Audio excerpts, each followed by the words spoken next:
안녕하세요. 자식들 결혼시키고 손주들을 보며 하루를 바쁘게 지내는 여자입니다. 제 사연은 자식을 키우며 벌어진 사건과 사고, 그리고 누구에게도 말하지 못했던 진실과 반전까지 있는 아주 흥미로운 이야기입니다. 그러니 꼭 끝까지 들어주시고 재미를 놓치지 마세요. 저희 식구로는 남편, 아들 둘, 그리고 막내딸이 있었어요. 자식들을 낳고 일을 그만두며 3남매를 키우는 주부로 지냈는데 딸이 유치원에 들어갈 무렵 남편이 사고로 숨지고 말았어요. 집안의 가장이 그렇게 떠나버리니 평범했던 집안이 와장창 깨져버렸답니다. 남편이 하던 사업장이 문을 닫게 됐는데 직원들 월급과 퇴직금, 그리고 거래하던 분들에게 줘야 할 돈을 다 전달하고 정리를 해서 저희 식구에게 돌아오는 돈은 하나도 없었어요. 그이가 보험금을 남겨주긴 했지만 그걸로 자식 셋을 키우는 건 힘드니 제가 경제활동을 해야만 했습니다. 그래서 자식들을 친정오빠네 부부나 여동생 부부에게 맡겨놓고 일을 했어요. 가족들이 도와주겠다고 하니 큰 힘이 됐죠. 그런데 형편상 딸아이는 유치원에 보내지 못했습니다. 그것 때문에 화가 난 딸아이는 오빠들은 유치원에 보냈으면서 자기는 왜 보내주지 않느냐고 화를 심하게 냈습니다. 저는 미안하다 사과를 하기도 해보고 집안 형편 때문이다 라고 화도 내봤는데 딸아이는 유치원 못 간 것이 한이었는지 7살 내내 저를 밀어내더군요. 당연히 딸의 마음을 이해하니 계속 사과를 하고 앞으로 돈 많이 벌면 딸에게 많은 선물을 하겠다고 회유했어요. 다행히 학교에 들어갈 때는 저를 미워하지 않았습니다. 초등학교를 다니는 동안 공부를 시켜보고 숙제도 많이 도와주며 딸과 시간을 많이 보냈는데 저와 둘이 있는 걸 별로 좋아하지 않더라고요. 밖에 나가서 친구들과 노는 걸 더 좋아해서 매일 학교가 끝나면 가방만 휙 던져버리고 놀러 다녔답니다. 세월이 조금 흘러 딸이 중학교에 들어갔는데 입학한 지 2달 만에 담임 선생님께 전화가 왔어요. 큰일이 났다면서 학교로 오라고 해서 일하다 말고 뛰쳐나갔답니다. 학교에 도착해보니 한 학생의 옷이 거의 찢어지다시피 망가져 있었고 얼굴도 핥힌 자국과 퉁퉁 부어오르고 멍이 든 모습이었어요. 제이 어머님, 제이가 민선이 이렇게 만들었어요. 네? 우리 딸이 이랬다는 거예요? 제이야, 정말 네가 친구를 때린 거냐? 그냥 몇 대 때려줬는데 지가 이리저리 피하다가 옷이 찢어지고 멍든 거야. 난 몇 대밖에 때리지 않았어. 제이야, 너 친구를 이렇게 만들어도 된다고 누구한테 배웠어? 이게 사람이 할 짓이야? 당장 친구한테 사과해. 제가 먼저 나더러 아빠 없다고 놀렸단 말이야. 딸아이 말을 들어보니 아빠 없는 아이라고 놀린 모양이더라고요. 당연히 기분 나쁠 욕이지만 그래도 친구를 그렇게 때리면 안 된다고 훈계했습니다. 그러자 딸은 얻어맞은 학생에게 사과를 했고 저도 사과하면서 민선이 엄마한테 일러줬습니다. 우리 딸이 때린 건 잘못했지만 민선이도 잘한 게 없네요. 아빠 없다고 놀리다뇨. 중학생이나 됐으면 그런 상처가 될 말을 하지 말아야 한다는 건 알 나이잖아요. 민선 엄마도 애 교육 좀 해주세요. 이봐요, 제이 엄마. 우리 애가 틀린 말을 한 것도 아닌데 무슨 상처가 될 말이라는 거예요? 민선 어머님, 틀린 말은 아니지만 조롱하듯 놀렸잖아요. 그러니까 내 딸이 화가 난 거죠. 마지막으로 경고하겠는데 민선이가 또 같은 말에서 내 딸 화나게 하면 그땐 제가 민선 어머님의 뺨을 날려줄 겁니다. 뭐요? 왜요? 지금 한판 붙을까요? 애들 앞에서 망심 좀 줘요? 허, 딸내미나 애미나 주먹질이 취미인가 보네. 됐어요. 다신 그런 말 하지 않도록 주의 줄게요. 진작 그러셔야지. 그럼 우리 먼저 나갑니다. 가자, 제이야.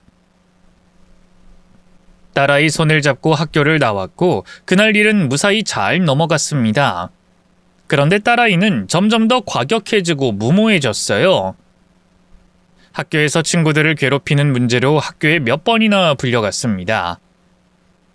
한 번은 딸 친구의 가방을 가위로 잘라버리고 돈까지 빼앗았더라고요. 그 말을 듣고 학교에서 딸의 뺨을 거세게 날려버렸습니다. 당장 무릎 꿇고 사과해! 엄마 옆에 꿇어서 사과하잔 말이야! 에이씨, 그냥 돈 몇 푼 뜯은 걸로 이러는 거야? 엄마가 돌려주면 되잖아! 너 더 맞기 싫으면 당장 꿇어! 딸아이는 말로 해서 듣질 않으니 다시 손을 대서 사과를 하게 만들었죠. 피해당한 학생과 어머니는 제 딸을 노려보며 화를 가라앉히지 못했는데 결국 학생의 어머니가 제 뺨을 갈기면서 화를 풀더군요. 저는 가만히 무릎을 꿇고 때리는 대로 다 맞았습니다.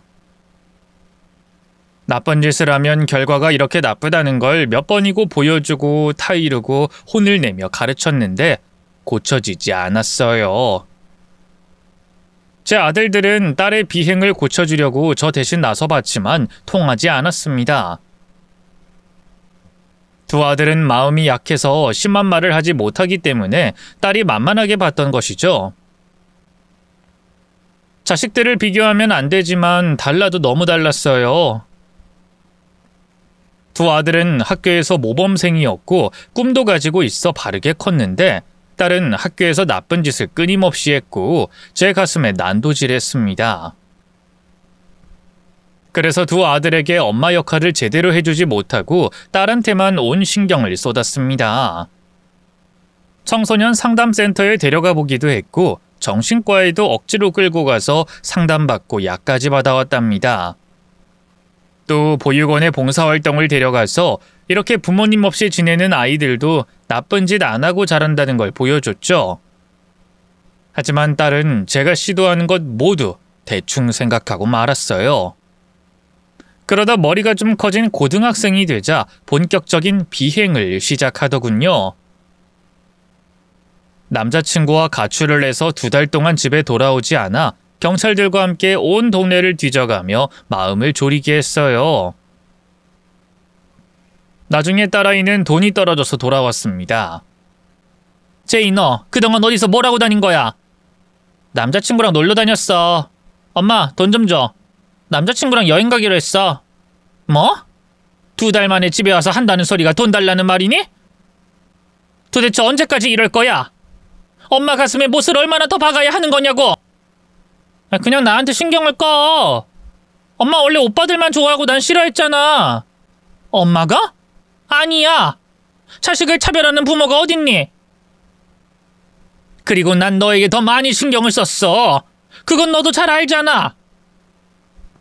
내가 사고를 쳐야 관심을 가져주니까. 그럼 네가 사고를 친 게 다 엄마 때문이라는 거야? 아니라고는 대답 못하지. 충분한 영향을 끼쳤어. 저는 한숨을 내쉬며 딸에게 사과와 부탁을 했습니다. 제이야, 엄마가 부족한 인간인가 봐. 네가 그렇게 느꼈다면 네 말이 맞겠지. 엄마가 서운하게 한 것이 있다면 다 털어놓고 말해봐. 하나하나 들어주고 사과할게. 다시 집 나가지 말고 모녀지간으로 잘 지내보자. 부탁이야. 됐어. 엄마랑 잘 지내고 싶은 생각 없어. 그냥 돈이나 좀 줘봐. 너한테 줄 돈 없다. 또 가출하는 걸 방임할 수 없어. 제이, 너 학교 다니기 싫으면 자퇴하고 검정고시라도 준비해.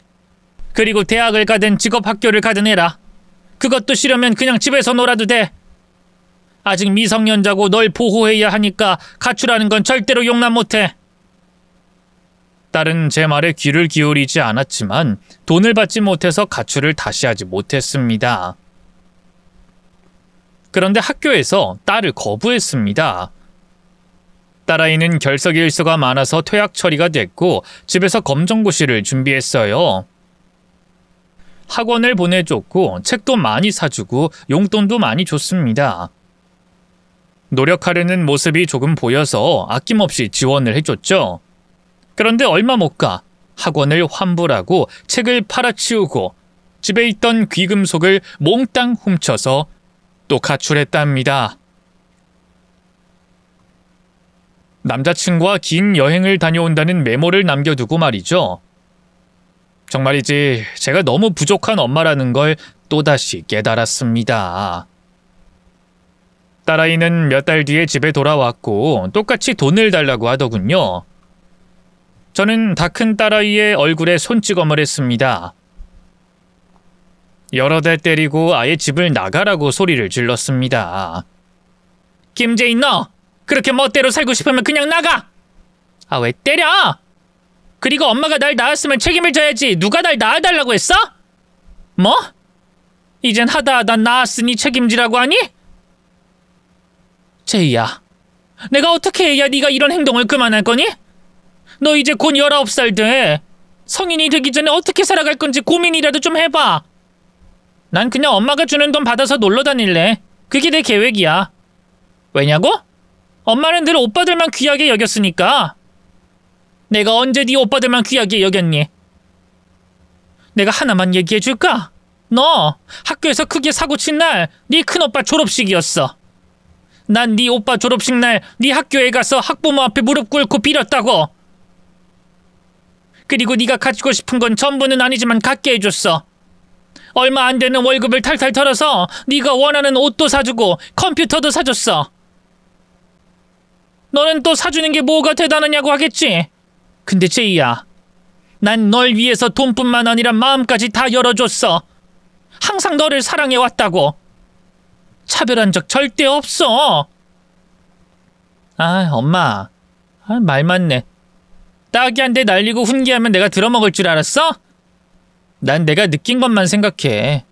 엄마가 하는 변명 따윈 귀담아 듣지 않는다고. 당장 돈 내놔. 정말 지친다. 제이야, 엄마가 부탁할게. 그만 좀 해. 아, 짜증나. 날 낳았으면 끝까지 책임질 생각해야지. 어디서 힘든 척이야. 아이, 재수없어. 나 그냥 나갈 테니까 다음에 오면 돈 준비해둬. 또 어딜 가겠다고? 가지마. 딸의 팔을 붙잡고 막으려고 하는데 절 밀쳐버리더군요.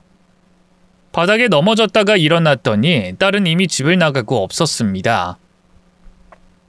한 달 뒤 돌아온 딸아이는 제 통장 카드를 훔쳐가서 돈을 빼어 원룸까지 얻었답니다. 제가 얼마나 미웠으면 그렇게까지 하나 싶어 과거 제가 어땠는지 아들들에게 물어봤습니다. 재민아, 채석아, 엄마가 제이를 차별했었니? 상처를 준 적이 많아? 무슨 소리예요 그게. 말도 안 돼요. 차별은 제이가 아니라 저희 둘이 받았다고 해야죠. 엄마는 늘 온 신경이 제이한테 있었어요. 맞아요, 엄마. 제이가 사고를 칠 때만 그런 게 아니라 항상 제이만 생각하고 계셨다고요. 그건 우리가 똑같이 느낀다고요. 내가 제이한테 잘못을 하거나 그런 건 없을까? 엄마는 항상 우리 남매를 위해 헌신하고 희생하며 지내셨어요. 근데 무슨 잘못을 하셨겠어요? 제이가 사춘기가 오래가는 거라 생각하시고 그냥 당분간 신경 쓰지 마세요. 엄마도 제이 때문에 눈물 흘린 게 하루 이틀이 아니니 이제 마음을 좀 비워봐요. 아들들은 말을 참 예쁘게 하더군요. 아무튼 제가 제이에게 상처 준 일은 없다고 하니 자책을 덜하기로 했어요. 그리고 딸이 찾아오면 좀 무심하게 말을 하기도 했죠. 너 왔니? 돈 필요해서 왔어? 엄마가 줄 돈이 하나도 없다. 앞으로는 네가 벌어서 써라. 뭐야? 나 오랜만에 집에 왔는데 쳐다도 안 봐? 네가 날 싫어하는데 얼굴 보고 말하면 좋겠니? 이게 엄마의 본색이지? 나를 자식으로 취급하지 않는 본색. 아휴, 그만 좀 해라. 이제 엄마도 지겹다. 다 큰 딸에게 비난받고 막말 듣는 거 이제 그만하고 싶어. 아주 진상이네. 그래, 나도 더러워서 더는 이 집에 안 올 거야. 마음대로 해라. 제가 세게 나가니 딸은 바로 등을 돌리고 나가더군요. 물론 그때 제 가슴은 여전히 아팠습니다. 그리고 몇 달 뒤 딸이 짐가방을 들고 왔더군요. 같이 동거하던 남자친구가 원룸 보증금을 빼고 이별 통보하고 사라졌답니다. 그래서 저는 아무 말 없이 딸아이 방문을 열어주며 편하게 지내라고 일러줬어요. 이후 미용 자격증을 따서 헤어샵에 취직해 지내는 걸 보며 그제야 마음을 놓을 수 있었습니다. 2년 동안 아무런 사고를 치지 않아 다행이었죠. 그런데 조금 더 시간이 흐르고 딸 앞으로 고소장과 내용 증명서가 날아왔어요. 뭔가 해서 봤더니 다단계에 빠져서 여러 사람들에게 사기를 저질렀더라고요. 딸은 진짜 아무것도 모르고 시키는 대로 일했다며 화를 박박 내는데 기운 빠진 저는 아무 말도 하지 않고 그 돈을 다 갚아주고 고소 취하가 되도록 했습니다. 두 아들이 30살이 넘어가면서 장가를 가게 됐고 며느리가 둘 생겼습니다. 며느리 둘 다 심성곱고 예뻐서 제가 가르칠 것도 없었습니다. 그런데 집에서 놀고 있는 딸이 며느리들에게 시짜질을 하더군요.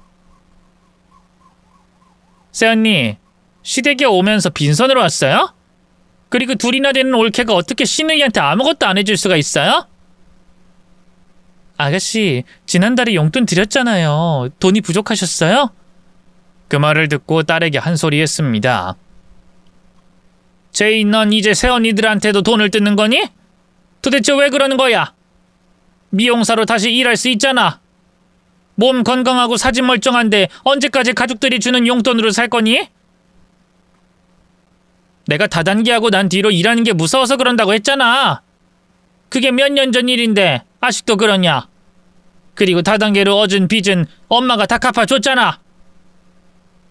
제이야, 엄마는 지금도 식당에서 청소하고 설거지하면서 돈을 벌어. 넌 그 돈으로 생활하고 있고. 엄마 좀 그만 힘들게 하면 안 되겠니? 일자리 찾는 게 어려우면 학원이라도 다녀. 엄마가 다 지원해 줄게. 그놈의 학원 이야기 좀 그만해. 내 나이가 몇 갠데 학원을 다녀? 그리고 일 좀 쉰다고 뭐라 하지 마. 때가 되면 내가 알아서 할 거라고. 알았다. 엄마가 괜한 소리 했구나. 집에서 휴식기를 보내는 중인데 괜히 잔소리를 했어. 됐냐? 딸은 30이 다 돼가는데 철없이 저와 아들들에게 용돈을 받는 것이 모자라 며느리들에게도 돈을 받았습니다. 조금 있으면 정신을 차리겠지 하면서도 그냥 제가 끝까지 책임지고 데리고 살아야겠다는 마음을 가졌습니다. 그러던 어느 날 딸이 회가 먹고 싶다고 해서 식당에 다녀오는 길에 누군가가 저희 모녀 앞을 가로막았습니다. 안녕하세요. 나 기억해요? 누구시죠? 처음 뵙는 분 같은데. 오래돼서 기억을 못하나 보네. 나예요. 제이 친엄마. 어머, 네가 제이구나. 이쁘장하게 잘 컸네. 내가 네 친엄마다. 사실 제 딸은 남편이 바람을 피우고 상간녀가 낳은 딸이었습니다. 그때 당시 정신적으로 힘들어 이혼을 하려고 했는데 피덩이 딸을 안고 온 남편과 헤어지지 못했죠. 상간녀가 딸을 버리고 도망갔다고 하니 제가 가슴으로 낳은 딸로 여기고 키웠답니다. 딸은 상간녀의 말을 듣고 기겁하더군요. 뭐야? 엄마, 나 엄마 딸 아니었어? 그 질문에 이렇게 대답했습니다. 아니, 넌 내 딸이야. 이 여잔 정신병자인가 보다. 무시하고 가자. 어허, 정신병자? 아줌마, 내가 사정이 있어서 해외에 가서 살았는데 지금은 한국에 아예 돌아왔어. 그래서 딸이랑 왕래하며 지내고 싶어 찾아왔다고. 그 더러운 입 다물지 못해? 왜 흥분을 하고 그러실까? 아줌마, 제이 아빠 저 세상 갔다면서요? 에휴, 그 양반 빨리도 갔네. 근데 아줌마나 그이나 왜 제이한테 내 이야기를 안 해준 거죠? 제이야, 너 내가 친엄마인 거 몰랐니? 상간녀의 주둥이에서 친엄마라는 단어가 또 튀어나오자 분노를 감추지 못하고 실컷 표출했습니다. 상간녀의 머리채를 잡고 귀싸대기를 날렸고 배를 때리고 다리를 걷어차서 바닥에 넘어뜨렸습니다. 아줌마 지금 뭐 하는 짓이야? 제이는 내 딸이야. 너 따위가 나타난다고 해서 달라지는 거 없어. 당장 꺼져. 다시 우리 앞에 나타나면 그땐 저승사자한테 보내줄 거야. 제가 상간녀한테 겁을 줬더니 딸이 중간에서 말리더니 출생의 비밀이 뭔지 확실하게 말해달라고 하더군요.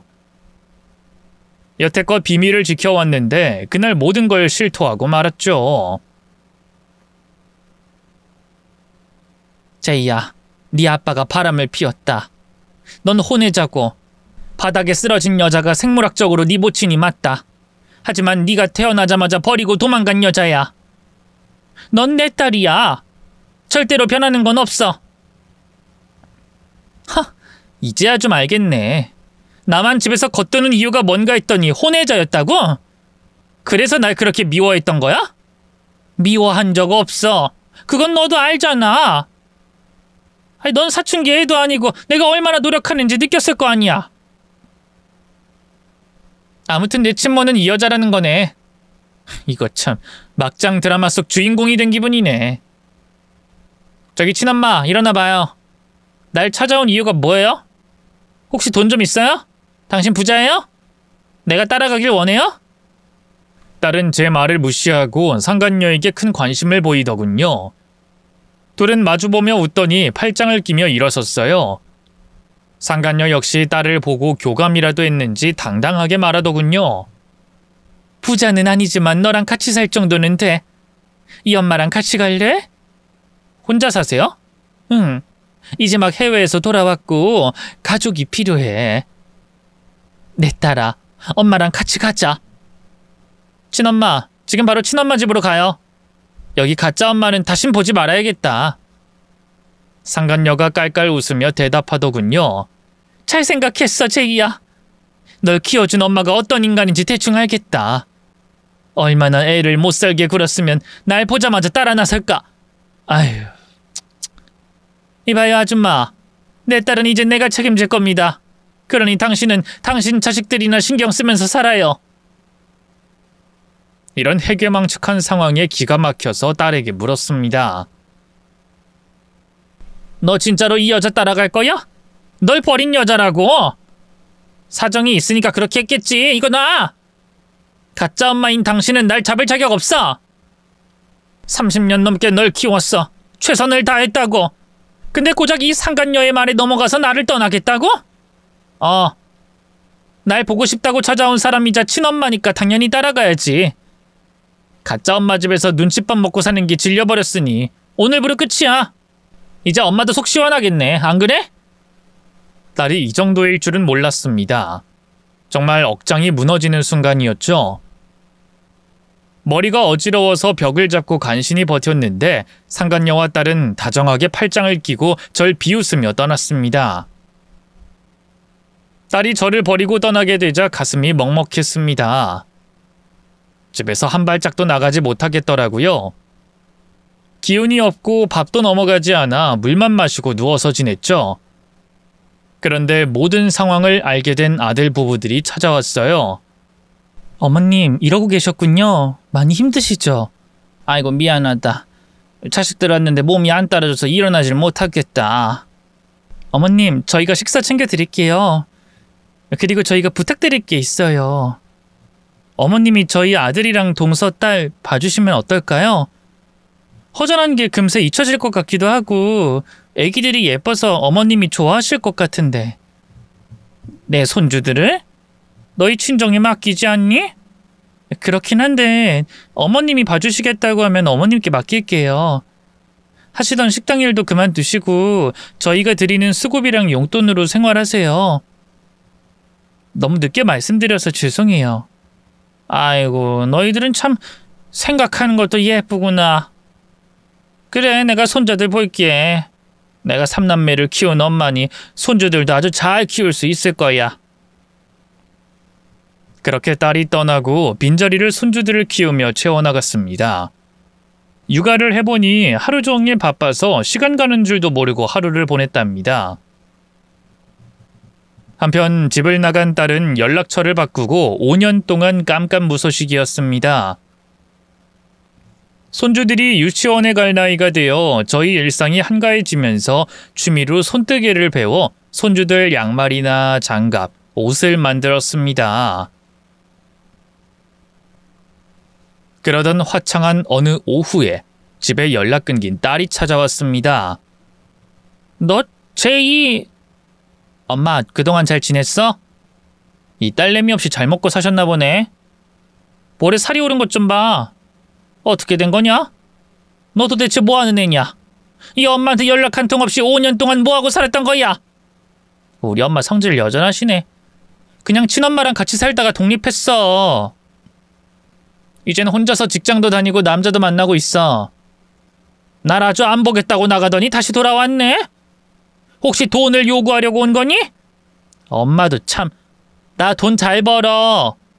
보험 설계사로 일하고 있는데 작년엔 보험왕도 됐었어. 그래? 제이 너 많이 변한 것 같다. 말하는 것도 어른 같고 옷차림이나 머리도 수수한 게 딴 사람 같아. 나도 나이를 먹었으니 변했나 봐. 엄마, 내가 많이 못됐었지. 그걸 말이라고 하니? 그래도 난 너를 다 이해하고 보듬었어. 근데 날 버리고 친모한테 떠나? 얼마나 괘씸한 짓을 한 줄 아니? 미안해 엄마. 그때도 내가 진짜 철딱서니가 없었어. 항상 그래왔듯이 엄마 가슴에 못을 박았지. 그래서 사과하고 싶어.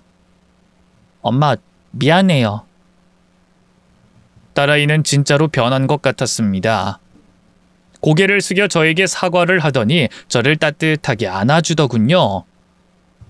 저는 눈물을 흘리며 왜 이제야 돌아왔느냐며 딸의 등을 툭툭 때렸습니다. 그날 제 아들들과 며느리들을 집에 불렀어요. 손주들도 유치원에서 돌아와 함께 있었죠. 딸이 돌아왔고 달라졌으니 다들 놀라면서도 축하해 주더군요. 두 아들은 잠시 화가 난 것 같았는데 착한 녀석들이라 금세 딸과 풀었습니다. 딸은 일주일에 한두 번씩 찾아와서 온 식구들과 식사를 하고 돌아갔습니다. 그러다 곧 저희 식구들에게 보험을 하나씩 들어달라고 부탁하더군요. 엄마, 오빠들, 새언니들, 나 실적 좀 올리게 보험 하나씩 들어줘요. 대신 내가 크게 쏠게요. 저희 식구들은 다들 선하고 부탁이라면 거의 다 들어주는 사람들이라 보험을 하나씩 들기로 했습니다. 큰아들 부부와 작은아들 부부는 각자 보험 하나씩 들었고 저는 사망보험 2개와 암보험 하나, 그리고 질병상해보험도 들었어요. 생각해보니 그동안 보험을 하나만 들어놨더라고요. 그래서 이번 기회에 왕창 들어놨답니다. 딸은 제 보험료는 자신이 내주겠다고 했어요. 나이든 저에게 돈이 어딨겠냐며 앞으로는 딸이 용돈도 챙겨주고 호강시켜주겠다고 말했죠. 정말 큰 변화가 일어나서 신기하게 딸을 바라봤네요. 이후 딸과 목욕탕을 같이 가서 탕에 들어갔는데 기분이 참 묘했습니다. 딸이 어렸을 때나 목욕탕을 데려왔기 때문에 그런 거였죠. 제이야, 너 어릴 때 목욕탕에서 뛰어다니다가 넘어진 거 기억나니? 당연하지. 그때 진짜 벌러덩 넘어져서 아빠 죽는 줄 알았다니까.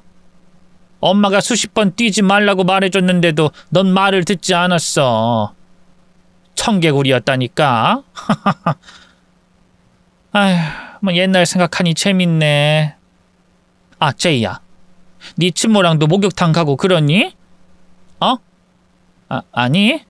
얼굴 안 본 지 꽤 됐어. 나랑은 원수지간이긴 한데 넌 친모 따라가서 몇 년 같이 살았잖아. 정이 붙어서 잘 지내는 줄 알았는데 아니었나 보네. 엄마, 그 얘긴 그만하자. 우리 둘의 추억 이야기나 하자고. 아유, 그래. 뭐 엄마가 괜한 말을 했다. 자, 때를 불렸으니 등이나 밀어보자. 그렇게 딸과 즐거운 시간을 보내기도 하며 아주 잘 지냈어요. 과거 사고를 많이 치던 딸의 모습은 이제 더는 보이지 않아 천만다행이었죠. 1년 동안 딸과 자주 왕래하면서 좋은 추억을 만들며 잘 지냈습니다. 어느 날 딸이 저와 둘이서 바닷가를 가자고 해서 딸의 차를 타고 모녀 여행을 떠났어요. 딸이 운전하는 차를 처음 타보게 되니 신기하기도 했고 진짜 다 컸구나 하는 생각이 들었습니다. 예전에 철부지 딸의 모습은 하나도 보이지 않아 정말 고마웠어요. 제이야, 엄마한테 서운한 거 아직도 남아있니? 서운하긴 뭐가 서운해. 내가 철딱선이 없으니 사고를 치고 다닌 거지. 엄마, 나도 과거를 돌이켜보면 맨날 후회만 된다니까? 엄마한테 못한 말, 못할 행동을 너무 많이 했어. 그거에 대해선 진심으로 미안하다고 생각해. 아이, 그렇게 말해주니 기분이 좋네. 아이, 그래. 그럼 노래나 틀어봐라. 여행인데 음악 들으면서 가면 좋지 않게... 아! 딸아이가 핸들을 갑자기 틀어버리는 바람에 가드레일을 받고 차가 그대로 추락했습니다. 눈을 떠보니 저는 차 안에 있었고 딸은 보이지 않았습니다. 제이야, 어딨니? 제이야! 아무리 돌아봐도 딸은 보이지 않았습니다. 이윽고 구급대원들과 차를 올릴 리프트 차량과 견인차가 와서 저를 구해줬어요. 도로 위로 올려지자 딸의 얼굴이 보였습니다. 엄마 괜찮아? 미안해. 제이야, 너 어떻게 된 거니? 미안. 차 앞에 강아지가 지나가는 걸 보고 핸들을 틀어버렸어. 차가 가드레일에 박히는 순간 나도 모르게 창문으로 뛰어내렸어. 엄마 미안. 아이고 다행이다. 난 네가 보이지 않아서 큰일이 난 줄 알았다. 나도 괜찮은 것 같다. 몸이 아프긴 한데 에어백이 터져서 머리는 다치지 않은 것 같구나. 미안해 엄마. 나 때문이야. 진짜 미안. 저와 딸은 구급차를 나눠 타서 누운 채로 가까운 응급실로 향했습니다. 저의 오른팔이 부러지긴 했지만 그것 말고는 다른 데 큰 이상이 없다고 했어요. 그래서 입원이 아닌 통원 치료를 받기로 했답니다. 엄마, 팔 많이 아프지? 진짜 미안해. 강아지를 보고 핸들을 틀었다며. 나였어도 그렇게 했을 거다. 그뿐만이 아니라 나 혼자 살겠다고 창밖으로 뛰어내렸잖아. 그 순간에 너무 무서워서 본능적으로 뛰었다니까. 창문을 열고 있었으니까 나라도 그랬을 거야. 제이야, 네가 고의로 사고 낸 거 아니잖아. 그러니까 미안할 감정 가질 필요 없어. 알겠어. 설마 딸이 고의로 사고를 냈겠어요? 저는 절대적으로 사고라고 믿었습니다. 그런데 아들들과 며느리의 마음은 그게 아니었는지 딸이 제 집에 온다고 하면 다들 우르르 몰려왔고 저와 딸이 나들이나 외출을 한다고 하면 며느리가 항상 끼어다녔어요. 그나마 딸이 어떤 의도로 끼어다니는지 이해를 못해서 다행이었네요. 그래서 하루는 딸 없는 자리에서 큰 소리를 쳤답니다. 너희들 왜 그렇게 제이를 믿지 못하는 거니? 그때는 사고라고 했잖아. 그리고 나 무사하잖니. 니들이 이유가 있어서 날 쫓아다니는 걸 제이가 알면 뭐라 생각하겠어? 또 집을 나갈지도 모른다고. 제발 그만 좀 해라.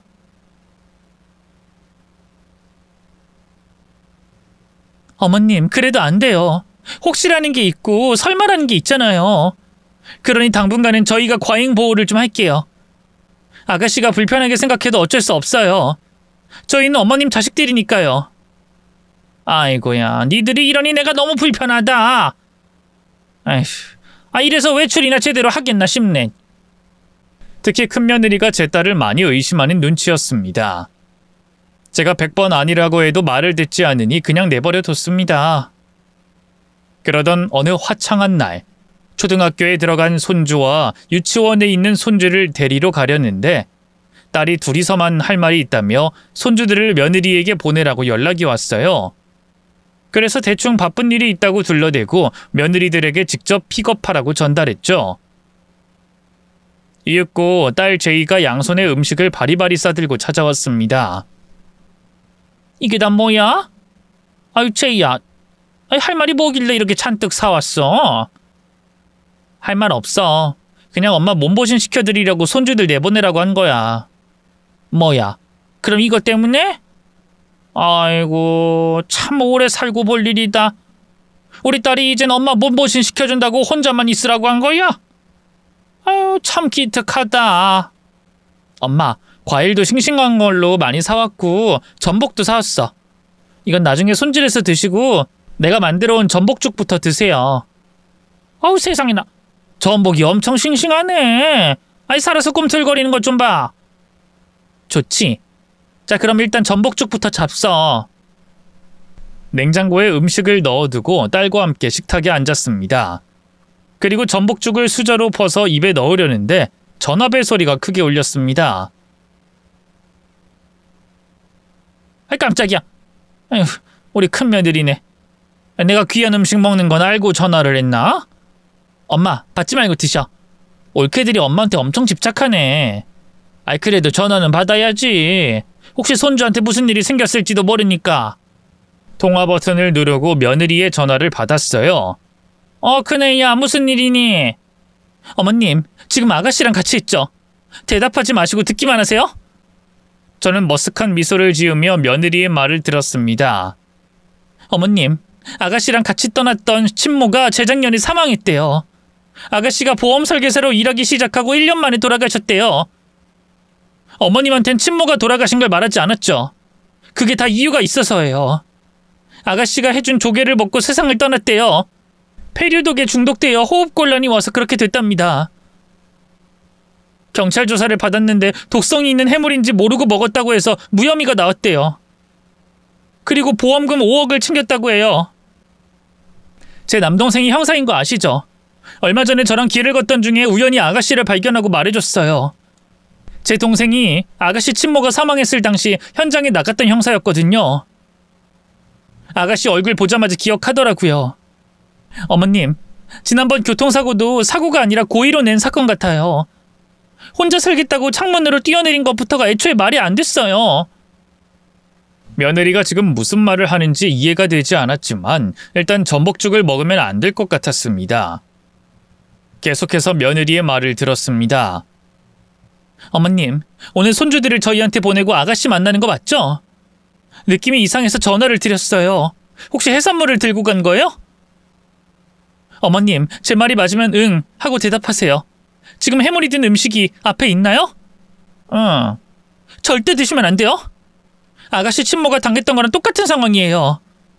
제가 남동생한테 전화해서 같이 갈게요. 그때까진 속이 안 좋다고 버티세요. 아가씨가 아무 이상 없는 음식을 주는 거라도 일단은 드시지 마세요. 아시겠죠? 며느리 말을 들으며 딸의 눈치를 봤더니 저를 뚫어져라 보고 있더군요. 그래서 하하 웃으며 핸드폰에 대고 말했습니다. 그래. 우리 손주가 할머니 보고 싶다니 나도 보고 싶구나. 그래도 오늘은 바쁜 일이 있으니까 내일 보자고 전해라. 전화를 끊고 나서 딸을 보며 말했어요. 아유 제이야, 그 엄마가 속이 좀 안 좋네. 이따가 속이 좀 풀리면 먹도록 하마. 엄마, 이거 방금 만들어 온 거야. 식기 전에 드셔야지. 죽은 원래 식어도 맛있잖니. 이따 먹으마. 왜 그래? 새언니가 뭐라고 했길래 갑자기 속이 안 좋다는 거야? 아니야, 별말 안 했어. 제이야, 그 엄마가 나이 들고 속이 안 좋은 날이 많아. 오늘이 바로 그날이고. 그러니 죽이랑 냉장고에 넣어둔 해물은 내일 먹든지 할게. 엄마, 딸 성의를 그렇게 무시하면 안 되지. 그리고 죽을 드셔야 속이 풀리지. 빈속에 가만히 참는 것보다 속을 채우는 게 좋아. 자, 내가 떠줄 테니까 해봐. 딸이 전복죽 한 수저를 떠서 제 입에 가져다 대더군요. 고개를 돌리며 거절했더니 딸의 표정이 굳어졌습니다. 엄마, 속 채우라고 했잖아. 어서 해봐. 생각 없다니까. 이따 먹을게. 이번엔 제 딸이 한 손을 제 양 볼을 잡더니 수저를 입으로 쑤셔 넣으려고 했어요. 이에 저는 두 팔로 딸을 밀어버렸습니다. 수저가 바닥에 떨어지자 딸이 잡아먹을 듯이 노려봤어요. 지금 뭐하는 짓이야? 사람 성의를 이따위로 무시해도 되는 거야? 너 오늘 뭐하러 온 거야? 솔직하게 말해봐. 전복죽에 무슨 짓을 한 거냐고?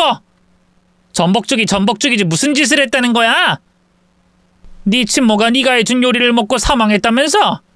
넌 보험금을 받아 챙겼고 네 친모가 세상 떠난 걸 왜 말하지 않는 거냐? 뭐? 엄마 그건 어떻게 알았어? 친모가 내 음식 먹고 그렇게 됐다고 겁나서 이러는 거였어? 내가 전복죽에 독이라도 탔을까봐? 아닐 수도 있겠지. 아니라고 바래야지. 하지만 지금 저걸 먹을 순 없다. 아이씨, 이런 나가리인데. 저걸 당신이 처먹어야 끝이 나는 게임이었는데. 지난 1년 동안 내가 당신의 그 역겨운 얼굴을 보면서 딸 연기를 하느라 힘들어 죽는 줄 알았다고. 제이, 너 도대체 왜 이러는 거냐? 이 엄마를 왜? 몰라서 물어? 오빠들이랑 차별하고 날 무시하고 싫어했잖아. 내 생모는 낳아주고 버리고 도망간 희대의 나쁜 년이라 그때 따라가서 복수를 계획한 거야. 여러 가지 생각하다가 그냥 골로 보내는 것보다 돈까지 얻고 보내는 게 좋겠다 싶어서 보험 설계사를 시작한 거라고. 결론은 내 친모는 내가 원하는 대로 조개 요리 처먹고 세상을 떠났어. 5억을 남기고 말이야. 그리고 엄마 차례가 온 것 같아서 접근한 거야. 착한 척 철들은 척 연기하면서 말이야. 엄마 보험을 내가 몰래 몇 개 더 들었거든. 엄마가 돌아가시면 7억쯤 떨어져. 보험 들어놓고 1년 만에 이러는 이유가 의심을 피하려고? 그래, 눈치 빠르네. 1년 동안 보험료 잘 내고 있다가 사고가 나야 하는 게 내가 만든 규칙이거든. 친모도 그렇게 해서 내가 끝내버렸어. 자, 엄마, 이리 와. 전복죽 먹자. 이 딸의 정성을 생각해서 남기지 말고 먹어야지. 응? 너 지난번 차 사고도 계획했던 거지? 맞지? 그래, 당연하지. 거기서 확 가버렸어야 좋았는데 그때 난 안전벨트를 풀고 있었어. 핸들을 틀어버리고 열린 창문으로 뛰어내렸지. 나도 그때 하마터면 돼질 뻔했지. 그런데 스릴 있고 재밌었어. 아무튼 그때 당신이 살아남지 말았어야 했는데 아휴, 즐기기도 하다. 당신이 일을 2번이나 하게 만들었다고. 엄마야, 오늘은 그냥 곱게 가라. 도저히 납득이 안 돼. 피 한 방울 섞이지 않은 너를 친딸로 여기며 키웠어. 또 친모가 찾아오니까 가차없이 날 버리고 떠났어. 하지만 돌아온 너를 받아줬고. 근데 도대체 뭐가 문제인 거야? 닥쳐! 날 이렇게 만든 건 당신이야. 날 제대로 키웠으면 이렇게 되지 않았을 거라고. 도대체 얼마나 더 잘 키워야 한단 말이야? 내가 너 때문에 가슴이 썩고 문드러졌는데 얼마나 더 잘했어야 했냐고. 넌 구제불능이야. 이렇게 나오겠다니 하는 수 없군. 억지로 먹여주고 끝내줄게. 당신이 전복죽 다 처먹으면 냉장고에 싱싱한 전복 꺼내 죽을 쏠 거야. 그리고 구급차를 부르고 경찰을 부를 거야. 이게 내 각본이야. 경찰들은 또 속아 넘어갈 테니까. 어서 하던 거나 마저 하자고. 자, 시작해볼까? 주둥이 벌려! 딸은 시퍼런 눈동자로 달려들더니 제 머리채를 잡아채서 얼굴을 전복죽이 든 용기에 처박으려고 했어요. 저는 억지로 버티며 딸에게 일러줬습니다. 제이야, 이거 보이니? 나 지금 112랑 계속 통화 중이었어. 네가 한 말을 경찰이 다 듣고 있었다고. 뭐? 이런 미친 여자를 만나. 당장 안 끊어? 딸은 핸드폰을 바닥에 내리치더니 발로 밟아 부숴버렸어요. 그리고 제 멱살을 잡았습니다. 하! 이거 게임이 망하게 생겼네. 게임 주인공이 죽게 생겼으니 큰일이야. 엄마, 근데 나는 혼자 못 가겠어. 같이 갑시다. 그게 무슨 소리야? 오늘 여기서 같이 뒤져버리자고. 경찰 불렀으니 게임 끝났잖아. 어떻게 애미라는 사람이 딸을 신고할 수 있지? 넌 미쳤어. 그러니 당연히 신고해야지. 친모를 그렇게 만들고 나까지 보내버리려고 하다니. 다음엔 네 오빠들이겠지? 빙고! 하나씩 방법을 바꿔가면서 보내버리는 게 내 계획이었어. 근데 이젠 다 끝나버렸네. 엄마, 나랑 같이 가자. 딸은 제 멱살을 잡은 채 베란다로 끌고 가더군요.